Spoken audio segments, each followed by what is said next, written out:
Salut, j'avais envie de vous parler de quelque chose qui s'est passé dans mes débuts comme courtier immobilier. J'avais une transaction immobilière où j'avais l'acheteur et le vendeur. Puis la transaction était finale, il nous restait juste à passer chez le notaire. À un moment donné, les acheteurs sont allés voir les vendeurs, puis leur ont demandé s'ils pouvaient entreposer leurs trucs dans le sous-sol avant le notaire, puis si le lustre qui était exclu de la transaction pouvait rester dans la propriété.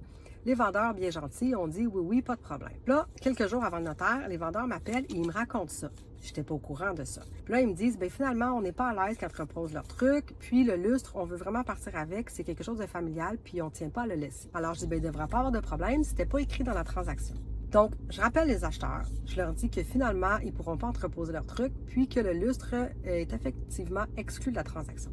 Les acheteurs ne sont pas contents, ils disent que les vendeurs leur avaient dit que c'était correct, puis qu'ils tenaient pas parole, puis là, moi, je rappelle les vendeurs, puis je leur compte ça, puis là, ils veulent vraiment pas. Fait que je rappelle les acheteurs, puis là, je fais du back and forth comme ça avec eux autres.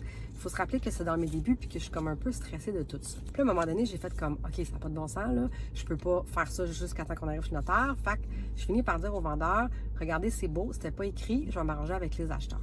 J'appelle les acheteurs, puis je leur dis, le lustre était exclu de la transaction. Vous le savez quand vous avez accepté. Puis, pour ce qui est du sous-sol, vous n'en avez pas fait la demande. Les vendeurs ne sont pas obligés de vous autoriser ceci. Donc, c'est terminé. On se revoit chez le notaire.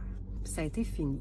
Et à partir de ce moment-là, je me suis promis que dans toutes mes transactions immobilières, si mes clients voulaient avoir quelque chose, il fallait qu'on l'écrit. Ça ne pouvait pas être dit verbalement ensuite.